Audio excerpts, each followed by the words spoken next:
दाइ हजुरलाई हाम्रो काम कस्तो लाग्यो दाइ? ठिक छ, राम्रो लाग्यो। यो टिकटकमा हेरेर कन्ट्याक्ट गरेर भनेको हो होइन।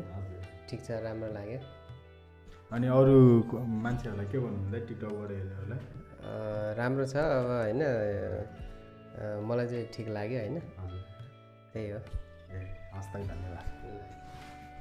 सम्पूर्णमा नमस्ते। आज चाहिँ हामी भिमफेरी गाउँपालिका 4 निबुवाटारबाट यो थानसिङ भन्ने ठाउँमा आएको छौँ। हामीले टिकटकबाट दाइले कल गरेर बोलाउनु भएको थियो हामीलाई, र हामीले यहाँनिर स्काई ट्रीवाला फल सिलिङ गरेका छौँ। हेर्न सक्दै गर्नु परेमा फल सिलिङ डेकोरेसन हेटौँडालाई सम्झिन सक्नुहुन्छ। बायोमा हाम्रो कन्ट्याक्ट नम्बर छ र हेर्न सक्नुहुन्छ हाम्रो माथिको पनि।